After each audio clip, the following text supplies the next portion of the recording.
അധ്യായം 8. ദാവീദിന്റെ വിജയങ്ങൾ. കുറച്ച് നാളുകൾക്ക് ശേഷം ദാവീദ് ഫിലിസ്ത്യരെ ആക്രമിച്ചു കീഴ്പ്പെടുത്തി.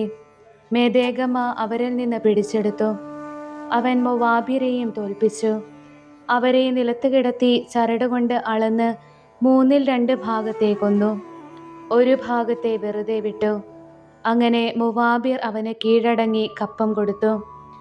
ദാവീദ് യൂഫ്രട്ടീസ് നദീതീരത്ത് തൻ്റെ അതിർത്തി വീണ്ടെടുക്കാൻ പോകവേ റഹോബിൻ്റെ മകനും സോബാ രാജാവുമായ ഹദദേസറിനെയും തോൽപ്പിച്ചു. അവൻ്റെ 1700 കുതിരക്കാരെയും കാലാൾപ്പടയിൽ 20,000 പേരെയും ദാവീദ് പിടിച്ചെടുത്തു.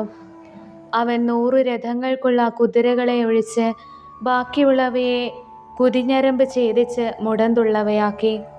സോബാ രാജാവായ ഹദദേസറിനെ സഹായിക്കാൻ ദമാസ്കസിലെ സിറിയാക്കാർ വന്നപ്പോൾ അവരിൽ 22,000 പേരെ ദാവീദ് കൊന്നുകളഞ്ഞു.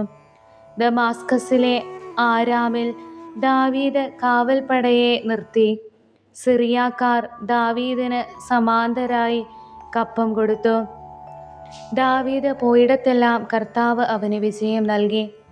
ഹദദേസറിൻ്റെ സേവകർ വഹിച്ചിരുന്ന സ്വർണ്ണപരിചകൾ ദാവീദ് ജെറുസലേമിലേക്ക് കൊണ്ടുവന്നു. ഹദദേസർ ഭരിച്ചിരുന്ന ബേത്തായിലും ബരോത്തായിലും നിന്ന് ദാവീദ് രാജാവ് വളരെയധികം വെള്ളോടും കൈവശപ്പെടുത്തി. ഹദദേസറിൻ്റെ സർവ്വസൈന്യത്തെയും ദാവീദ് തോൽപ്പിച്ചെന്ന് ഹമ്മാത്തു രാജാവായ തോയി കേട്ടു. ദാവീദിനെ അഭിവാദനം ചെയ്യാനും ഹദദേസറിനെ തോൽപ്പിച്ചതിന് അനുമോദിക്കാനും തോയി തൻ്റെ മകൻ യോറാമിനെ ദാവീദ് രാജാവിൻ്റെ അടുത്തേക്ക് അയച്ചു. എന്തെന്നാൽ ഹദദേസർ പലപ്പോഴും തോയിയുമായി യുദ്ധത്തിലായിരുന്നു.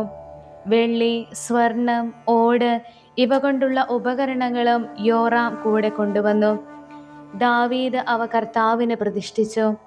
ഏദോമ്യർ, മോവാബ്യർ, അമ്മോന്യർ, ഫിലിസ്ത്യർ, അമലേക്യർ തുടങ്ങി താൻ കീഴ്പ്പെടുത്തിയ സകല ജനതകളിലും നിന്ന് എടുത്ത വെള്ളിയും പൊന്നും റഹോബിൻ്റെ മകനും സോബാ രാജാവുമായ ഹദദേസറിൽ നിന്നെടുത്ത കൊള്ളയും ദാവീദ് കർത്താവിന് പ്രതിഷ്ഠിച്ചു.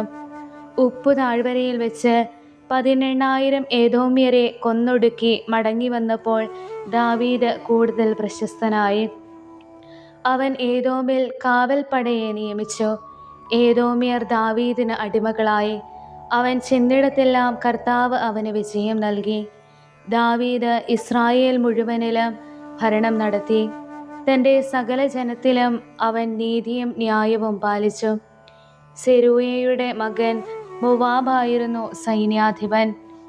അയിലൂദിൻ്റെ മകൻ യഹോഷാഫാത്ത് നടപടി എഴുത്തുകാരനും അഹിത്തൂബിൻ്റെ മകൻ സാദോക്കും അബിയാദറിൻ്റെ മകൻ അഹിമലേക്കും ആയിരുന്നു പുരോഹിതന്മാർ. സെരായിയ ആയിരുന്നു കാര്യദർശി.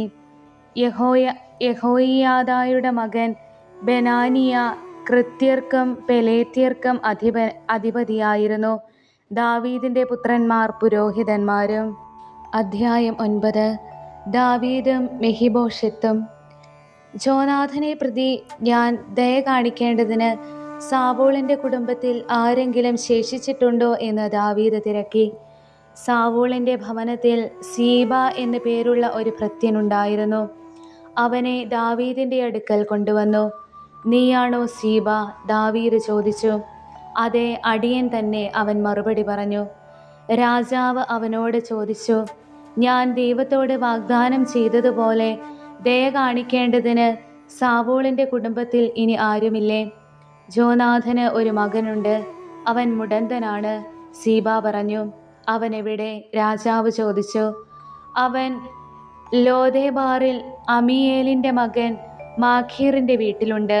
സീബ പറഞ്ഞു. അപ്പോൾ ദാവീദ് ലോദേബാറിൽ അമിയേലിൻ്റെ മകൻ മാഖീറിൻ്റെ വീട്ടിലേക്ക് ആളയച്ച് അവനെ വരുത്തി. സാവൂളിൻ്റെ മകനായ ജോനാഥൻ്റെ മകൻ മെഹിബോശെത്ത് ദാവീദിൻ്റെ അടുക്കൽ വന്ന് സാഷ്ടാംഗം നമസ്കരിച്ചു. മെഹിബോശെത്ത് ദാവീദ് വിളിച്ചു. അടിയൻ ഇതാ, അവൻ വിളി കേട്ടു. ദാവീദ് അവനോട് പറഞ്ഞു, ഭയപ്പെടേണ്ട, നിന്റെ പിതാവായ ജോനാഥനെ പ്രതി ഞാൻ നിന്നോട് ദയ കാണിക്കാം. നിന്റെ പിതാമഹനായ സാവൂളിൻ്റെ ഭൂമിയെല്ലാം ഞാൻ നിനക്ക് മടക്കിത്തരും. നീ എപ്പോഴും എന്നോടൊപ്പം ഭക്ഷണം കഴിക്കുകയും ചെയ്യും. ചത്ത നായ്ക്ക് തുല്യനായ എന്നോട് കരുണ കാണിക്കാൻ അങ്ങേക്ക് തോന്നിയല്ലോ. മെഹിബോശെത്ത് നമിച്ചുകൊണ്ട് പറഞ്ഞു. രാജാവ് സാവൂളിൻ്റെ ഭൃത്യൻ സീബയെ വിളിച്ചു പറഞ്ഞു, സാവൂളിനും കുടുംബത്തിനും ഉണ്ടായിരുന്നതെല്ലാം ഞാൻ നിന്റെ യജമാനൻ്റെ മകന് നൽകിയിരിക്കുന്നു. നീയും മക്കളും ദാസന്മാരും കൃഷി ചെയ്ത് നിന്റെ യജമാനൻ്റെ മകന് ഭക്ഷണത്തിനുള്ള വക കൊണ്ടുവരണം. മെഹിബോശെത്ത് എപ്പോഴും എന്നോടൊപ്പം ഭക്ഷണം കഴിക്കും. സീബയ്ക്ക് 15 പുത്രന്മാരും 20 ദാസന്മാരും ഉണ്ടായിരുന്നു. എൻ്റെ യജമാനനായ രാജാവ് കൽപ്പിക്കുന്നത് പോലെ അടിയൻ ചെയ്യാം, സീബ പറഞ്ഞു. അങ്ങനെ രാജാവിൻ്റെ പുത്രന്മാരിൽ ഒരുവനെ പോലെ മെഹിബോശെത്ത് ദാവീദിൻ്റെ മേശയിൽ ഭക്ഷിച്ചു പോന്നു. മെഹിബോശെത്തിന് ഒരു കൊച്ചുമകൻ ഉണ്ടായിരുന്നു, മീക്ക. സീബയുടെ വീട്ടിലായിരുന്നവരെല്ലാം മെഹിബോശെത്തിൻ്റെ ദാസന്മാരായി തീർന്നു.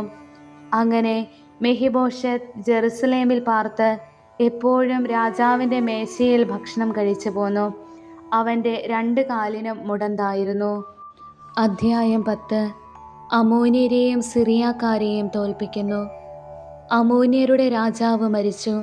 അവൻ്റെ മകൻ ഹാനൂൻ രാജാവായി. അപ്പോൾ ദാവീദ് പറഞ്ഞു, നാഹാഷ് എന്നോട് കാണിച്ചതുപോലെ അവൻ്റെ മകൻ ഹാനൂനോട് ഞാനും ദയ കാണിക്കും. പിതാവിൻ്റെ മരണത്തിൽ അനുശോചനം അറിയിക്കാൻ ദാവീദ് ഒരു സംഘം ദൂതന്മാരെ ഹാനൂൻ്റെ അടുത്തേക്ക് അയച്ചു. അവർ അമ്മോന്യരുടെ ദേശത്ത് എത്തി. എന്നാൽ അമ്മോന്യ പ്രഭുക്കന്മാർ രാജാവായ ഹാനൂനോട് പറഞ്ഞു, നിന്നെ ആശ്വസിപ്പിക്കാൻ ദാവീദ് ദൂതന്മാരെ അയച്ചത് നിന്റെ പിതാവിനോടുള്ള ബഹുമാനം കൊണ്ടാണെന്ന് നീ വിശ്വസിക്കുന്നുവോ? അവർ ഒറ്റുകാരാണ്. നഗരം നശിപ്പിക്കാനുള്ള മാർഗം അറിയാനാണ് അവൻ അവരെ അയച്ചിരിക്കുന്നത്. ഹാനൂൻ ദാവീദിൻ്റെ ഭൃത്യന്മാരെ പിടിച്ച് അവരുടെ താടി പകുതി വീതം ക്ഷൗരം ചെയ്യിച്ച് വസ്ത്രം നടുവിൽ നിതംബം വരെ കീറിയും വിട്ടയച്ചു. ദാവീദ് അത് കേട്ട് അത്യന്തം അപമാനിതരായ അവരോട് ആളയച്ചു പറഞ്ഞു, താടി വളരും വരെ ജെറീക്കോയിൽ താമസിക്കുവേൻ, പിന്നെ മടങ്ങിപ്പോകുവേൻ. ദാവീദിൻ്റെ ശത്രുത സമ്പാദിച്ചുവെന്ന് ഗ്രഹിച്ചപ്പോൾ അമ്മോന്യർ ബെത്ലേഹോബിലെയും സോബായിലെയും സിറിയാക്കാരിൽ നിന്ന് 20,000 കാലാൾപ്പടയെയും 1000 പേരോടുകൂടെ മാഖ രാജാവിനെയും തോബിൽ നിന്ന് 12,000 പേരെയും കൂലിക്കെടുത്തു. അത് കേട്ട് ദാവീദ് യോവാബിനെ സകല വീരപടയാളികളുമായി അയച്ചു. അമ്മോന്യർ നഗരവാതിൽക്കൽ അണിനിരന്നു. സോബായിലെയും റഹോബിലെയും സിറിയാക്കാരും തോബിലെയും മാഖായിലെയും പടയാളികളും വെളിംപ്രദേശത്ത് നിലയുറപ്പിച്ചു.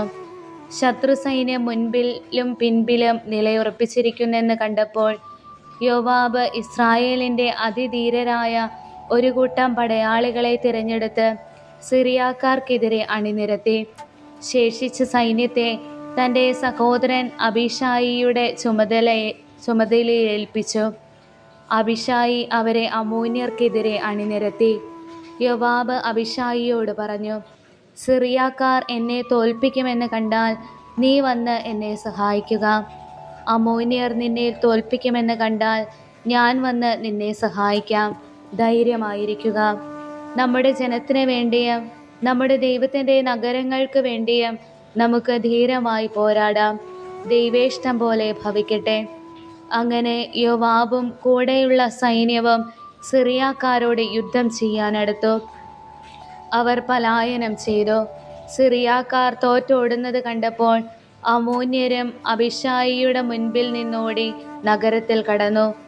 യോവാബ് അമ്മോന്യരോടുള്ള യുദ്ധം അവസാനിപ്പിച്ച് ജെറുസലേമിലേക്ക് മടങ്ങിപ്പോന്നു. ഇസ്രായേൽ തങ്ങളെ തോൽപ്പിച്ചെന്ന് കണ്ടപ്പോൾ സിറിയാക്കാർ ഒരുമിച്ച് കൂടി. ഹദദേസർ ആളയച്ച് യൂഫ്രട്ടീസ് നദിക്കപ്പുറത്തുള്ള സിറിയാക്കാരെ വരുത്തി. ഹദദേസറിൻ്റെ സൈന്യാധിപനായ ശോബക്കിൻ്റെ നേതൃത്വത്തിൽ അവർ ഹേലാമിലേക്ക് വന്നു.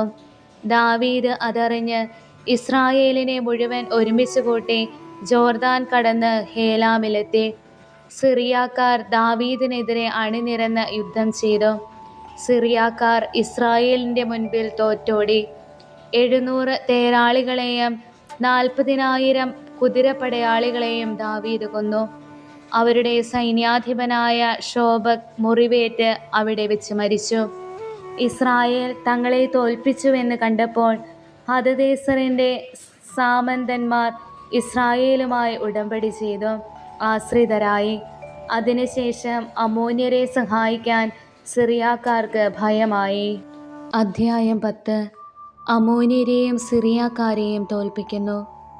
അമ്മോന്യരുടെ രാജാവ് മരിച്ചു. അവൻ്റെ മകൻ ഹാനൂൻ രാജാവായി.